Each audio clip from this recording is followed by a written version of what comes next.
एक पुरसुकून और सरसब्ज गांव में जहां खेत हुआ के साथ लहराते थे और परिंदे हर सुबह मीठी आवाजें बखेरते थे, वहां साना नाम की 20 साला लड़की रहती थी।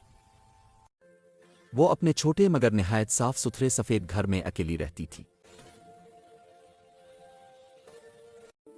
इसके आंगन में मिट्टी के गमलों में लगे फूलों की कतारें थीं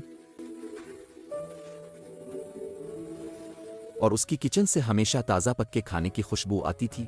साना दो बातों के लिए जानी जाती थी, इसकी खुद मुख्तारी और उसका बेदाग साफ घर। एक रोशन सुबह साना हमेशा की तरह जागी, आंगन साफ किया, पौधों को पानी दिया और अपनी पसंदीदा सादा खुराक चावल और दाल पकाने लगी। साना नर्म आवाज में गुनगुनाते हुए सब्जियां काट रही थी। मगर आज का दिन आम नहीं था। जैसे ही इसने खाना मुकम्मल किया, इसकी बुजुर्ग पड़ोसन अम्मा भी घबराती हुई इसके दरवाजे पर आ गईं। बेटा साना, आज हमारे घर मेहमान आ गए हैं और मेरा चूल्हा तो बुझा हुआ है, क्या तुम मेरी मदद कर सकती हो? अम्मा बी ने परेशानी से कहा। यह साना के लिए एक इम्तिहान था। इसने सिर्फ अपने लिए खाना बनाया था। खाना बांटने का मतलब था कि शायद वो पूरा दिन बगैर खाए गुजारे। इसने खाने के छोटे से बर्तन को देखा। साना ने गहरी सांस ली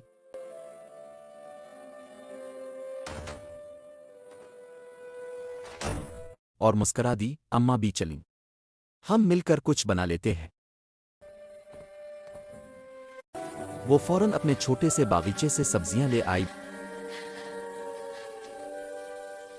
बर्तन में मजीद पानी डाला, ताज़ा रोटियां बनाई और तेजी से दोबारा खाना पकाने लगी। जल्द ही इसकी साफ सुथरी किचन हंडिया भाप और बेआने वाले मसालों की आवाज़ों से भर गई।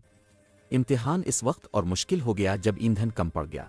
साना जल्दी से बाहर गई, सूखी लकड़ियां जमा की और चूल्हे की आग दोबारा जला दी।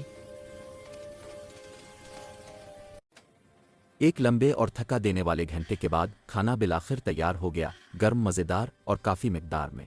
बेटा, तुम्हारी वजह से इज्जत मच गई। उन्होंने नरमी से कहा।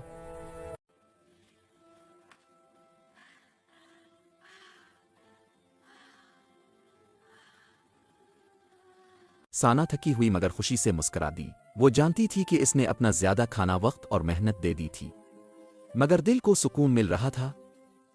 और फिर कुछ ऐसा हुआ जिसकी इसे तवक्को नहीं थी। शाम को गांव वाले एक एक करके इसके घर आने लगे। कोई ताज़ा सब्जियां लाया, कोई मीठे फल और कोई गर्म गर्म घरेलू रोटियां, सब उसके नेकी भरे काम के बदले। साना की छोटी किचन, जिसमें सुबह सिर्फ एक बर्तन खाना था, अब कई दिनों के खाने से भरी हुई थी। इसने इस दिन एक अहम बात समझी, जो भलाई बेगरज होकर करो वो किसी न किसी खूबसूरत शक्ल में जरूर वापस आती है। रात को साना आंगन में बैठी तारों की चमक देख रही थी। इसका घर अभी भी छोटा था, मगर उसका दिल कहीं ज्यादा बड़ा हो चुका था। सबक, बेलौस नेकी कभी रायगा नहीं जाती, ये हमेशा किसी नेकी की सूरत में वापस लौटती है।